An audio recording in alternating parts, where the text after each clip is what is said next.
বিজয় লাভের জন্য মানুষ কি না করে থাকে, যে কোনো সম্ভাব্য প্রচেষ্টা করে, কিন্তু নিজের বিজয় লাভের জন্য বাজিতে যা ইচ্ছে তাই রেখে দেওয়া কি উচিত কাজ? কখনোই নয়। নিজের হারানো সম্মান, নিজের হারানো সম্পত্তি, নিজের হারানো অধিকার ফিরে পাওয়ার শুধু একটাই পথ রয়েছে, আর তা হলো পুরুষার্থ, দ্যুতক্রিয়া নয়। যে মানুষ নিজেই হেরে গেছে, নিজেই নিজের জয়লাভ করার জন্য অন্য কাউকে কিভাবে বাজিতে রাখতে পারে? এ হলো সম্পূর্ণরূপে অনুচিত। অনেক সময় অনেক ধন লাভ করার জন্য, অনেক সম্পত্তি লাভ করার জন্য আমরা নিজের আসল ধন, আমাদের আপনজন, তাদেরকে হারিয়ে ফেলতেও প্রস্তুত হয়ে যাই। এটা একেবারেই উচিত নয়। যত বড়ই সংকট আসুক না কেন, আমাদের আপনজনদের আমাদের সাথেই রাখা উচিত। নিজের বিজয়ের জন্য ওনাদের বাজি রাখা ঠিক নয়। এই ভুল কেউ একজন করেছেন, আপনি তা ভুলেও করবেন না। রাধা রাধা। নারী জন্মসূত্রে কারোর কন্যা, ধর্মসূত্রে কারোর পত্নী, আর কর্মসূত্রে কারোর মা। আমাদের মনে এই ছবি আঁকা রয়েছে একজন নারীকে নিয়ে, তাই না? একটা অতুলনীয় ভূমিকা রয়েছে নারীদের আমাদের জীবনে, আর নারী ছাড়া আমরা কিছুই নই। কিন্তু অধিকার, সেখানে আমরা একটা ভুল করে বসি। যখন নারী একজন কন্যা থাকে, যখন সে জন্ম নেয়, তখন তার ওপর অধিকার থাকে তার পিতার। আর তারপর যখন বিয়ে হয়ে যায়, তখন তার অস্তিত্বের উপর অধিকার থাকে তার স্বামীর। আর যখন তিনি মা হন, তখন নিজেই তিনি জীবনের সমস্ত অধিকার দিয়ে দেন তার সন্তানকে। কিন্তু আমরা কি কখনো এটা ভেবেছি এই জীবন হলো তার নিজের? যে নারী সবার কল্যাণ করছেন, তার জীবনের অধিকারও তার কাছেই থাকা উচিত, তাই না? তার নিজের জীবনের সিদ্ধান্ত সে নিজেই নিতে পারেন, নিজেই নিজের ভাগ্যের রচয়িতা হতে পারেন। আর এর জন্য আমাদের নিজেদের পাল্টাতে হবে, দৃষ্টিভঙ্গি পাল্টাতে হবে। কারণ এই ধারণা সেটা আজ বা কালকের ব্যাপার নয়, এটা ঘটে চলেছে বহু বছর ধরে, আর চলতেই থাকবে যদি আমরা এটা না বদলাই। আর এটা তখনই সম্ভব হবে যখন আমরা নিজেদের মধ্যে পরিবর্তন আনব। তাই আজকের পর থেকে, এই মুহূর্ত থেকে, কোনো নারীর ওপর অকারণ অধিকার স্থাপনের আগে সহস্রবার ভেবে দেখবেন। কারণ যখন নারী নিজের অধিকার কেড়ে নিতে বাধ্য হবেন, তখন শুধু এবং শুধুমাত্র বিনাশই ঘটবে। রাধা রাধা।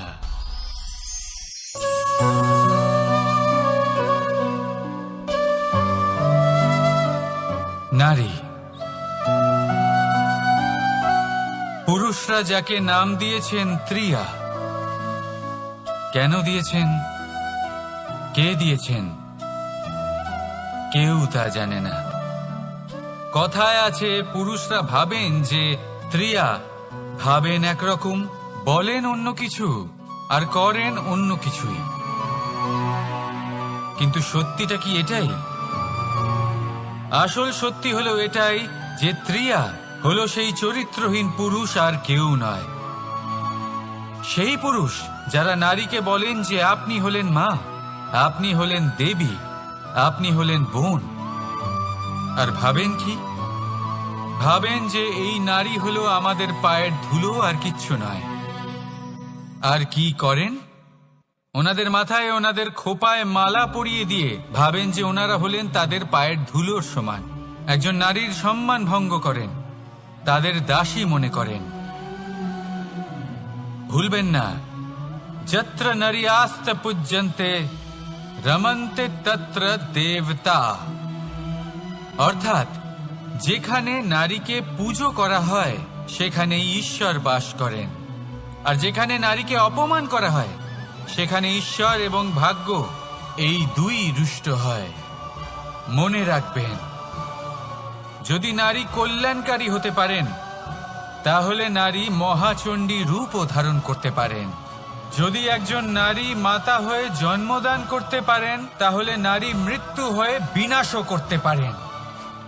যেখানে নারী অপমানিত হবেন, সেখানে মহান ভারতও মহাভারতের পথে অগ্রসর হতে পারে। তাই মনে রাখবেন, নারীর অপমান যেন কখনোই না ঘটে। আর যদি কোথাও নারীর অপমান হয়, তার অর্থ হলো আপনার বিনাশ আপনার দিকেই আসছে। আর এটা হলো তার প্রথম পদক্ষেপের প্রথম পদধ্বনি। রাধা রাধা। যদি সন্তান কোনো দুষ্কর্ম করে, তাহলে সেই অপরাধ শুধু কি সেই সন্তানের? না, যদি সন্তান দুষ্কর্ম করে, তাহলে অপরাধী তার মাতা পিতাও, যারা পুত্রমোহর কারণে সেই অনুচিত কাজে তাকে বাধা দেননি। অপরাধী হলেন তার পিতামহ, যিনি নিজের কর্তব্যবোধের কারণে নিজের পরিবারের যত্ন নেননি, যিনি সন্তানকে কখনো শাস্তি দেননি। অপরাধী হলেন তার সেই গুরুও, যিনি নিজের শিষ্যের সেই দুষ্কর্ম দেখেও তাকে প্রতিহত করতে পারেননি। একজন হবু রাজার কর্তব্য হলো নিজের প্রজার কাছে সে যেন এক উদাহরণ প্রস্তুত করতে পারে। কিন্তু যদি এত অনুচিত উদাহরণ প্রস্তুত হয়ে থাকে, তাহলে মা বাবার, বাড়ির বয়োজ্যেষ্ঠদের কর্তব্য হলো ওনারা যেন সেটা সেখানেই থামায়, হয় ভালোবেসে, নয়তো শাস্তি দিয়ে। যদি না থামানো হয়, তাহলে মহাভারত অবশ্যম্ভাবী। অনেক ব্যক্তির মনে একটা প্রশ্ন জাগে আমাকে আর রাধাকে নিয়ে। বলেন যে, না আমি আর রাধা একসাথে থাকি, না আমাদের বিয়ে হয়েছে, আমি এখানে দ্বারকাতে, ও ওখানে বর্ষণাতে, তাও এত ভালোবাসা কি করে? এ কেমন সম্পর্ক? আমি তাদের একটা সহজ কথা বলতে চাই।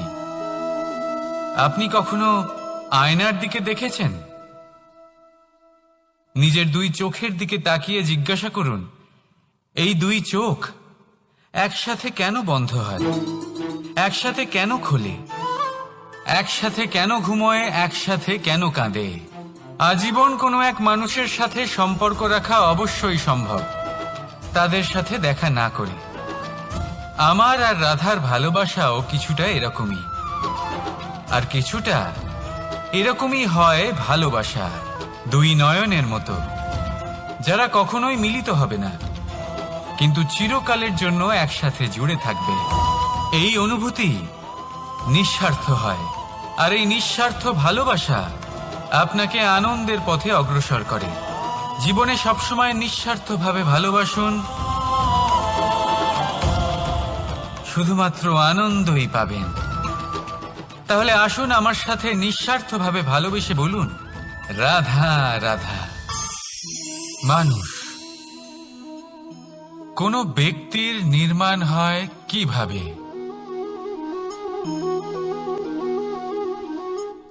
কেউ বলবেন পঞ্চতত্ত্বের দ্বারা, কেউ বলবেন আত্মা, দেহ ও চেতনার দ্বারা, কেউ বলবেন ঈশ্বরের কৃপার দ্বারা, তো কেউ বলবেন এই প্রকৃতির পরীক্ষার দ্বারা।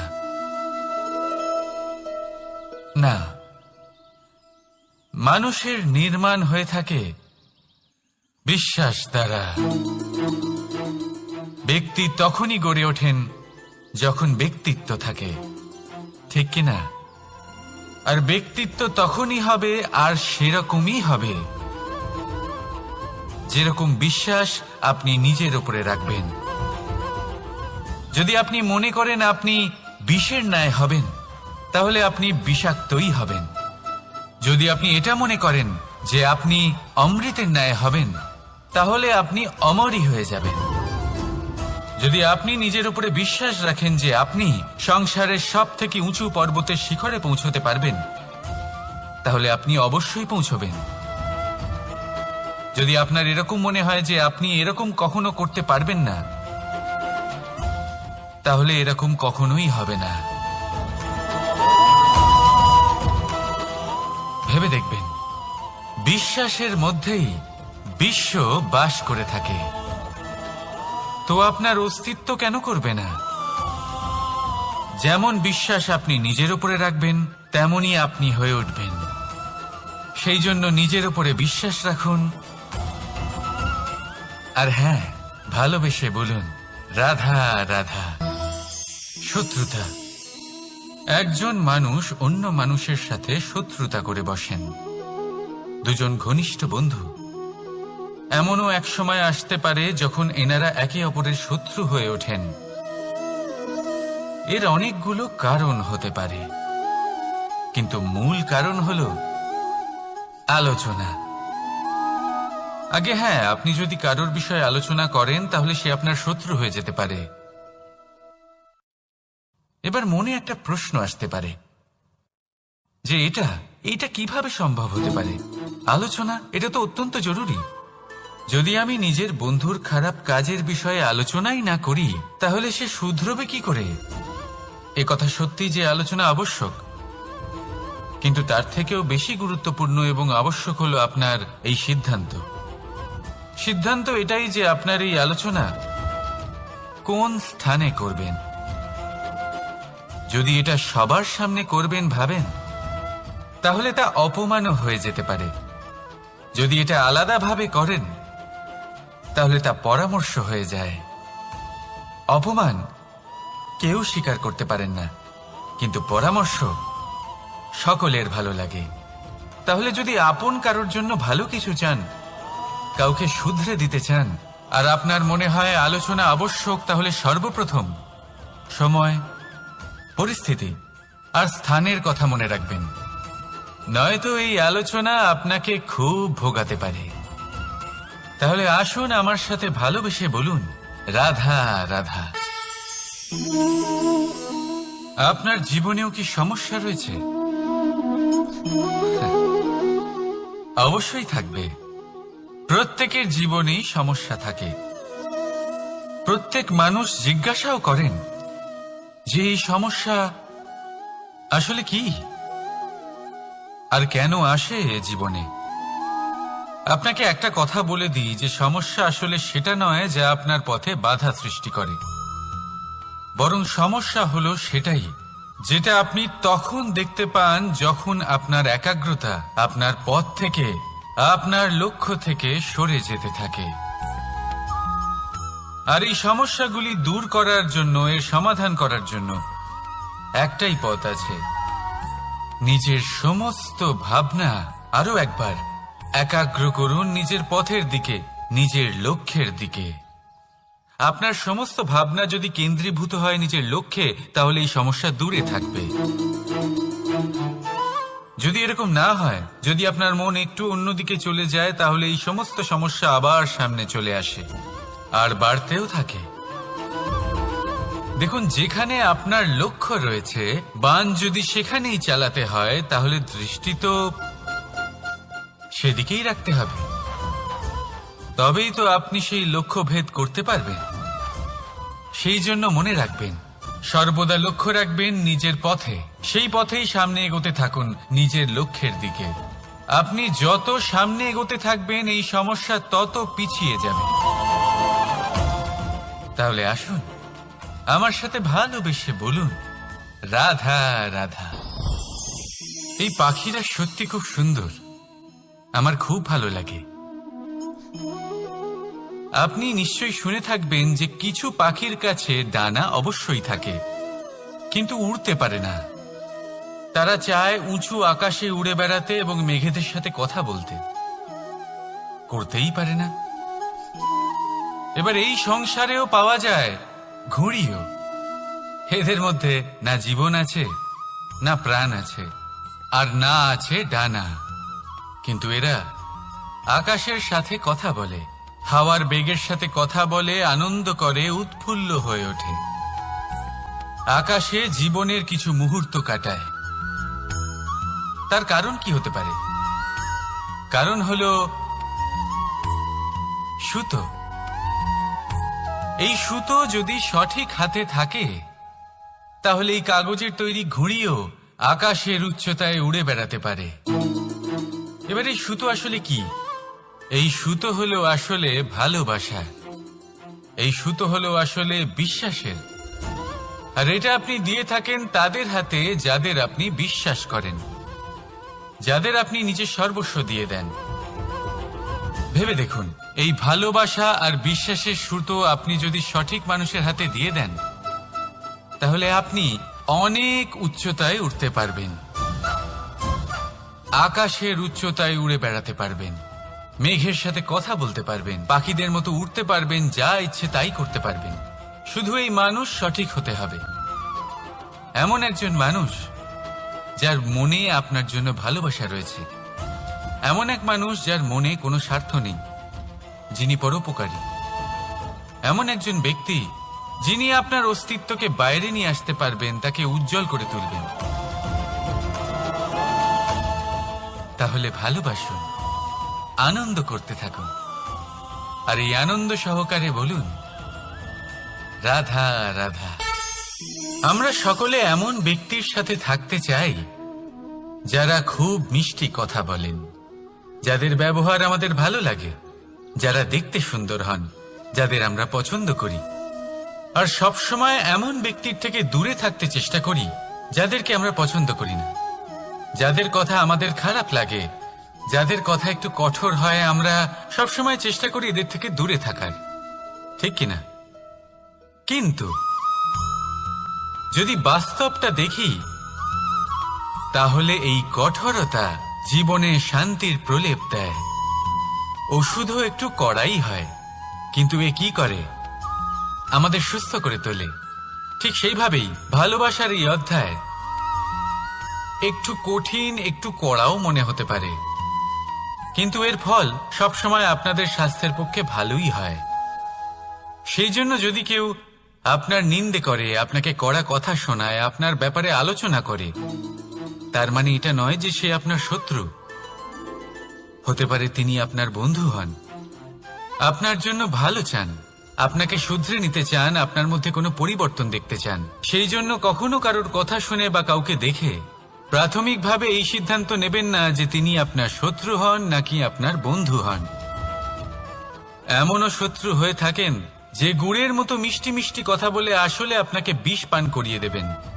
আর এমনও বন্ধু থাকেন যারা আসলে নিমের মতো কড়া কথা বলেন, কিন্তু আপনাকে অমৃত পান করান। এদের মধ্যে পার্থক্য করতে জানতে হবে, কে আসলে শত্রু হন আবার কে আসলে মিত্র হন। এই পার্থক্য যখন আপনি করতে শিখবেন, তখন আপনি এই সংসারের সব থেকে সুখী প্রাণী হয়ে উঠবেন। এই পার্থক্য বোঝা সহজ নয়, কিন্তু অবশ্যই আবশ্যক। রাধা রাধা। অসুখ। এমন কোনো মানুষ আছেন এই সংসারে যার অসুখ করে না? প্রত্যেক মানুষ কখনো না কখনো অবশ্যই অসুস্থ হয়েছে, তার এই শরীর রোগের শিকার অবশ্যই হয়েছে। এবারে দেখুন, এই রোগ আসে, আবার এই রোগ চলেও যায়, কিন্তু সেই রোগ আমাদের কষ্ট দিতে কেন সক্ষম হয়? কারণ হলো স্বচ্ছতা। যদি এই স্বচ্ছতা শরীরে না থাকে, তাহলে মানুষকে শারীরিক কষ্ট পেতেই হবে। ঠিক সেইভাবেই অত্যন্ত প্রয়োজনীয় হলো এই স্বচ্ছতা যেন মনেও থাকে। যদি এই স্বচ্ছতা মনে না থাকে, তাহলে মানুষ চারিত্রিকভাবে কষ্ট সহ্য করেন। এবারে নিবারণ কি হতে পারে?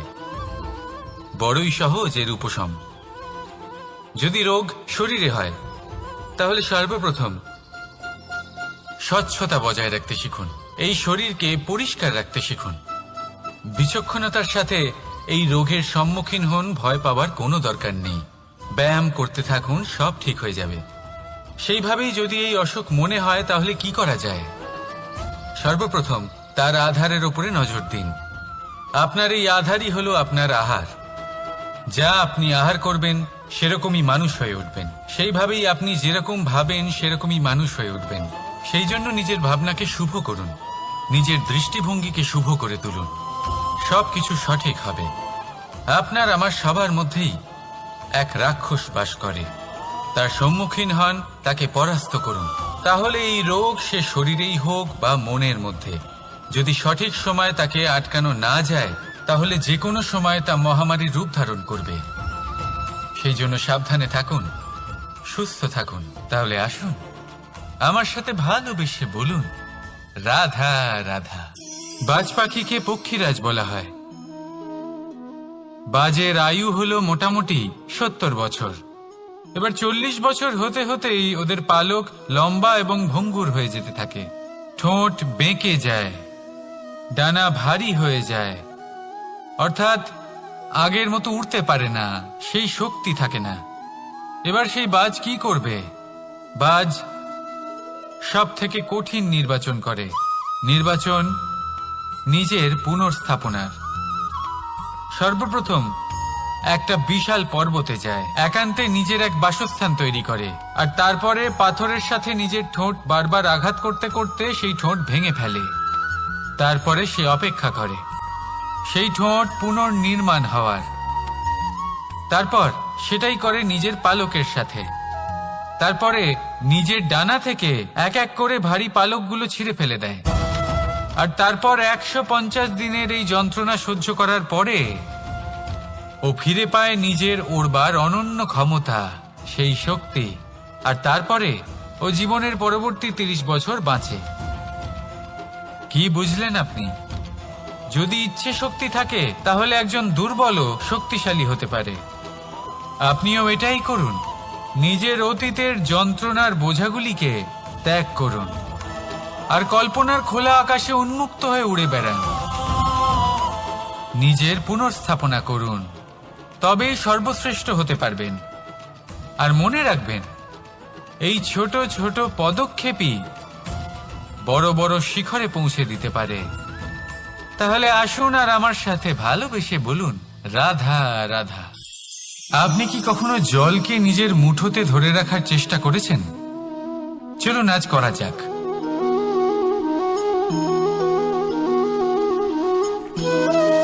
যদি আপনি নিজের মুঠো জোরে বন্ধ করেন,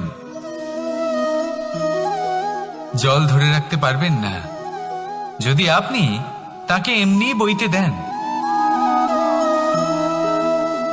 তাহলে ও নিজের পথ নিজেই করে নেবে আর আপনার হাতেও থেকে যাবে। আমাদের জীবনও হলো কিছুটা এরকম, জলের মতো।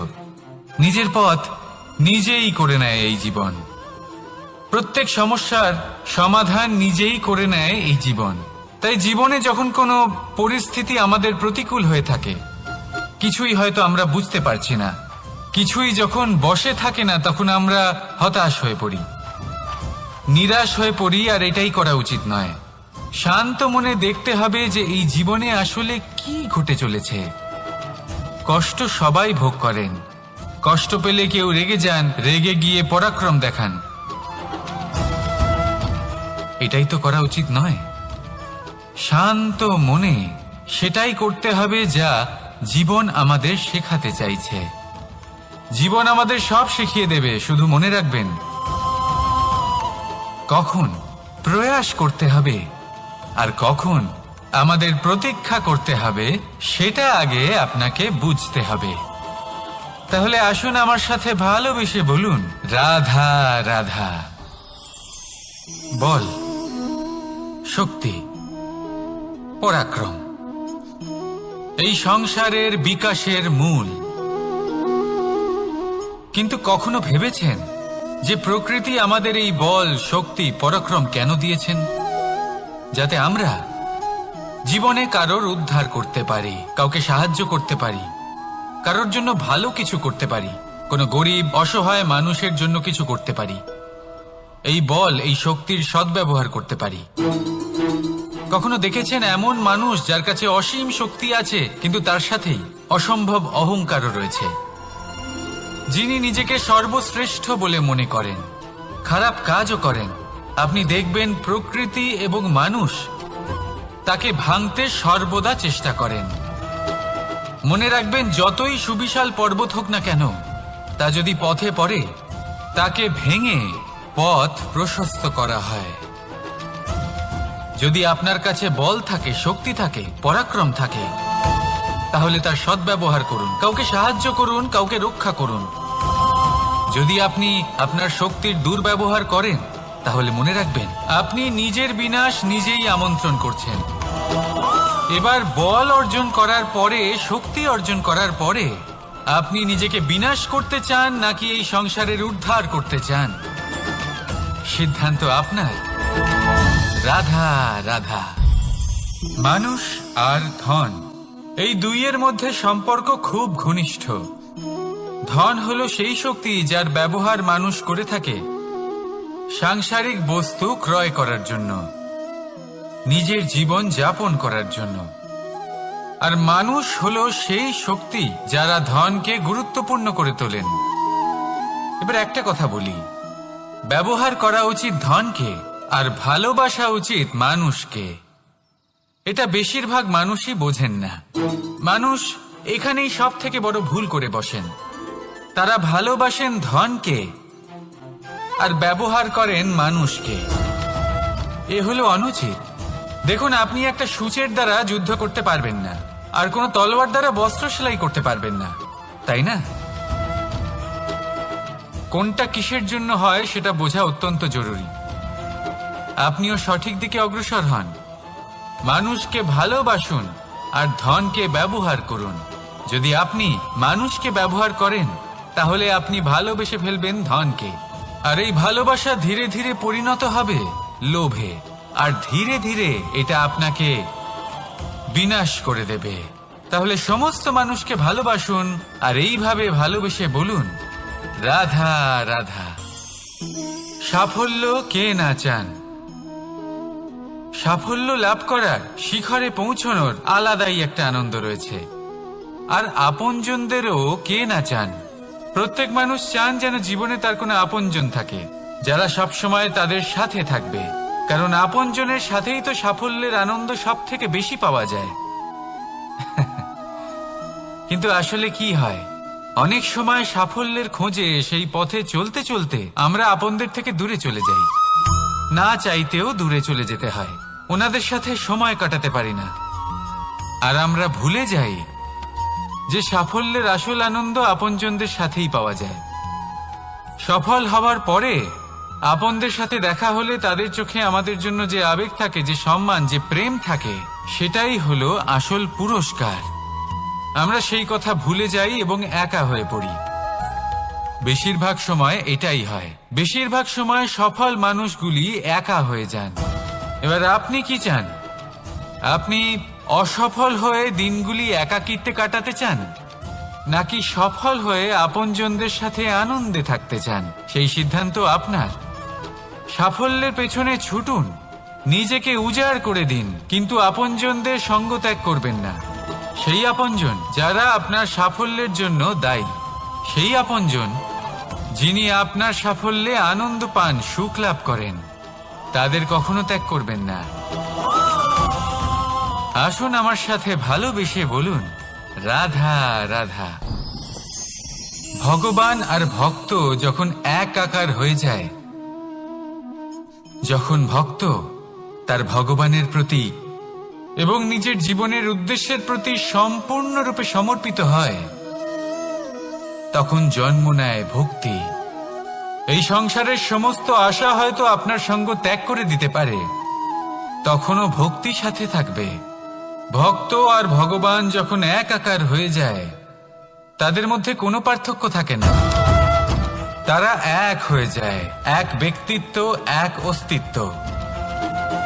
সেই জন্য কখনো জীবনে যে কোনো রূপেই, যে কোনো প্রকারেই, যে কোনো ঈশ্বরকে মান্য করুন। মনের মধ্যে শ্রদ্ধা ভাব জাগ্রত করুন, মনে ভক্তি ভাব জাগ্রত করুন। এই সমগ্র সংসারে সব কিছু আপনাকে ছেড়ে চলে গেলেও তখনও এই ভক্তি শুধুমাত্র আপনার উত্থান ঘটাবে। তাই মনে ভক্তি জাগ্রত করুন আর আমার সাথে ভালোবেসে বলুন, রাধা রাধা। শব্দই হলো শূন্য, শব্দই হলো আরম্ভ, শব্দই হলো অন্ত, শব্দই হলো অমর, শব্দই হলো ব্রহ্ম। এই শব্দ হলো অত্যন্ত বিশেষ। কেউ কাঁদলে তাকে হাসিয়ে তোলে, কেউ হাসলে তাকে কাঁদিয়ে দেয়। কারোর মনে উদ্দীপনা জাগিয়ে তুলতে পারে, আবার কারোর মনে কাঁটা হয়ে বিঁধে থাকতে পারে। একটা অত্যন্ত গুরুত্বপূর্ণ কথা যা বোঝা অত্যন্ত আবশ্যক।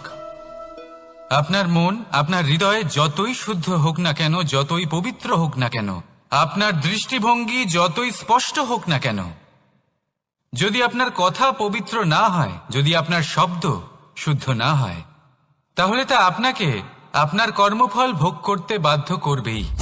একটা সহজ উদাহরণ দিই। আপনার জীবনে এমন কেউ অবশ্যই থাকবেন যাকে আপনি পছন্দ করেন না, যিনি হয়তো অধর্মী মানুষ, যিনি হয়তো দুর্বুদ্ধি সম্পন্ন মানুষ, কিন্তু তার জন্য অপশব্দ প্রয়োগ করলে তার মধ্যে কোনো পরিবর্তন আসবে না, তার মানসিকতা বদলাবে না, শুধু মনে প্রতিশোধ স্পৃহা জেগে উঠবে, মনে হিংসা জাগবে, আর কিচ্ছু নয়। সেই জন্য নিজের শব্দকে নিয়ন্ত্রণ করুন, নিজের কথা সংযত করুন। শ্রেষ্ঠ থেকে শ্রেষ্ঠতর মানুষকেও সাবধানী হতে হয়, কারণ যদি এই শব্দের প্রয়োগ সঠিক না হয়, তাহলে আজীবন মানুষকে নির্বাক হয়ে থাকতে হতে পারে। তাহলে নিজের শব্দ নিয়ন্ত্রিত রাখুন, নিজের কথাকে শুভ করুন, এতে প্রেমবোধ জাগিয়ে তুলুন, আর সেই প্রেমবোধ নিয়েই বলুন রাধা রাধা। বরদান এবং অভিশাপ, এই দুই হলো একই মুদ্রার দুটি পিঠ। এই বরদান আমরা অনেক কারণে পেতে পারি, কখনো নিজের পরিশ্রমের কারণে, কখনো নিজের তপস্যার কারণে, কখনো আমাদের পূর্বপুরুষদের কর্ম ও তপস্যার কারণে। কিন্তু এই বরদান কতক্ষণ বরদান থাকবে তা আমরা নিশ্চিত করতে পারি না, তা সুনিশ্চিত করে শুধুমাত্র আমাদের কর্ম। যদি আপনাকে উদাহরণ দিই, আপনি রেশমের কীট দেখেছেন? ও বরদান পেয়েছে যে ও নিজের সুরক্ষার জন্য খোলস বানাতে পারে। এবারও তাতে এত মত্ত হয়ে যায় যে এমন এক আবরণ বানিয়ে ফেলে যাতে সে নিজেই আবদ্ধ হয়ে চাপা পড়ে মরে যায়। এটার তাৎপর্য কি? তাৎপর্য খুবই সরল। গর্ব করা খুবই ভালো, কিন্তু অহংকার করা কখনোই উচিত নয়। যদি অহংকার মনের মধ্যে প্রবেশ করে, তাহলে এই বরদান অভিশাপে পরিণত হতে সময় লাগে না। আর যদি কর্মশ্রেষ্ঠ হয়, তাহলে অভিশাপও বরদানে পরিণত হয়। তাহলে আসুন, শ্রেষ্ঠ কর্ম করুন আর আমার সাথে ভালোবেসে বলুন রাধা রাধা।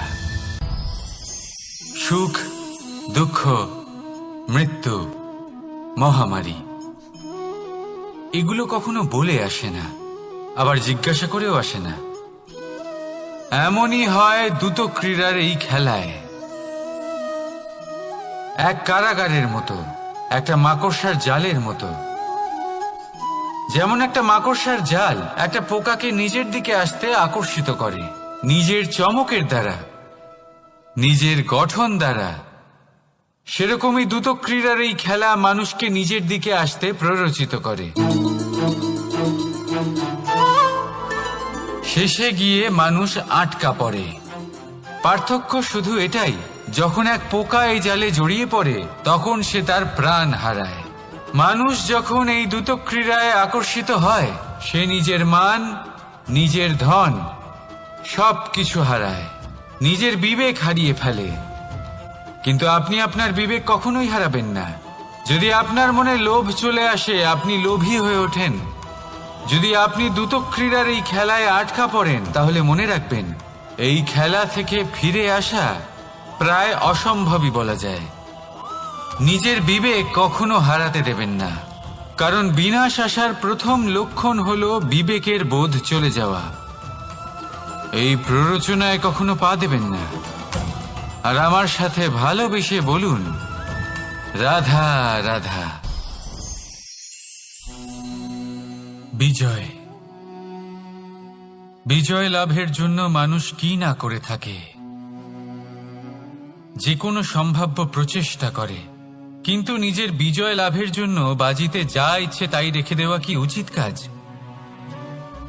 কখনোই নয়। নিজের হারানো সম্মান, নিজের হারানো সম্পত্তি, নিজের হারানো অধিকার ফিরে পাওয়ার শুধু একটাই পথ রয়েছে, আর তা হলো পুরুষার্থ, দ্রুতক্রিয়া নয়।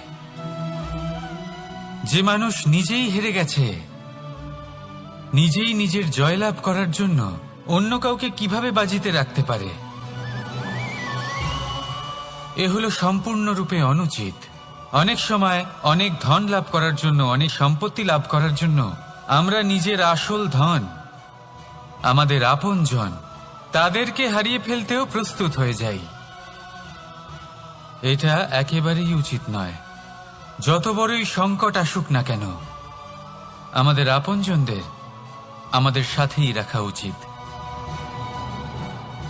নিজের বিজয়ের জন্য ওনাদের বাজি রাখা ঠিক নয়।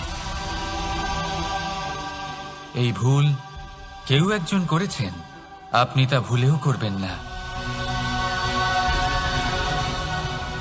রাধা রাধা। নারী জন্মসূত্রে কারোর কন্যা, ধর্মসূত্রে কারোর পত্নী, আর কর্মসূত্রে কারোর মা। আমাদের মনে এই ছবি আঁকা রয়েছে একজন নারীকে নিয়ে, তাই না? একটা অতুলনীয় ভূমিকা রয়েছে নারীদের আমাদের জীবনে, আর নারী ছাড়া আমরা কিছুই নই। কিন্তু অধিকার, সেখানে আমরা একটা ভুল করে বসি। যখন নারী একজন কন্যা থাকে, যখন সে জন্ম নেয়, তখন তার ওপর অধিকার থাকে তার পিতার। আর তারপর যখন বিয়ে হয়ে যায়, তখন তার অস্তিত্বের উপর অধিকার থাকে তার স্বামীর। আর যখন তিনি মা হন, তখন নিজেই তিনি জীবনের সমস্ত অধিকার দিয়ে দেন তার সন্তানকে। কিন্তু আমরা কি কখনো এটা ভেবেছি এই জীবন হলো তার নিজের? যে নারী সবার কল্যাণ করছেন, তার জীবনের অধিকারও তার কাছেই থাকা উচিত, তাই না?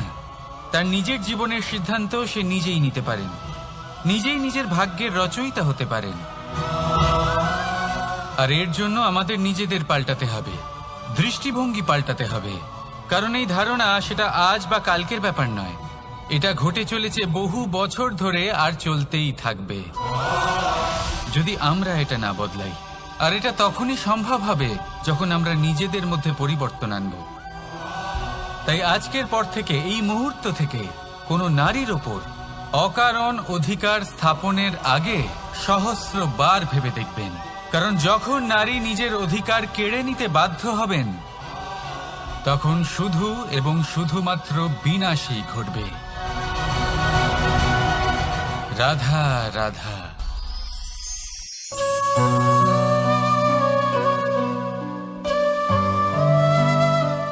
নারী,